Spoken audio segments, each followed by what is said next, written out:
बहुत समय पहले एक छोटे से गांव के पास एक घना जंगल था जिसे लोग भूतिया जंगल के नाम से जानते थे। गांव के लोग मानते थे कि उस जंगल में भूत प्रेत और आत्माएं रहती हैं। लोग वहां जाने से डरते थे।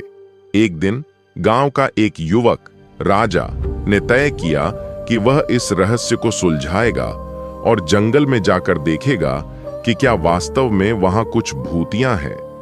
उसने अपनी बहादुरी का प्रदर्शन करते हुए रात के समय जंगल में प्रवेश किया। जंगल में दाखिल होते ही उसे अजीब अजीब आवाजें सुनाई देने लगीं।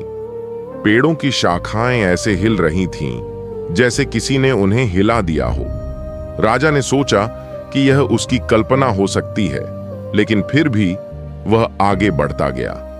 कुछ देर बाद राजा को एक पुराना और टूट चुका मंदिर दिखाई दिया। उसने सोचा कि हो सकता है कि इस मंदिर में कुछ रहस्य छिपा हो। उसने मंदिर में प्रवेश किया और वहां उसे एक प्राचीन मूर्ति मिली। तभी अचानक एक भयंकर हवा चली और उसे ऐसा लगा जैसे कोई उसके पीछे खड़ा है। राजा ने मुड़कर देखा, पर वहां कोई नहीं था। उसने साहस जुटाया और मूर्ति के पास गया। तभी उसे एक किताब मिली जिसमें लिखा था कि यह जगह कभी एक महान संत का आश्रम था, लेकिन संत के निधन के बाद यहां भूत प्रेतों की कहानियां फैल गईं। राजा ने समझ लिया कि इस जंगल में कोई भूत प्रेत नहीं है, बल्कि लोगों की कल्पना और डर ने इसे भूतिया बना दिया है। वह गांव वापस आया और सबको यह बात बताई। इसके बाद गांव के लोग उस जंगल से डरना बंद कर दिए और वहां जाने लगे।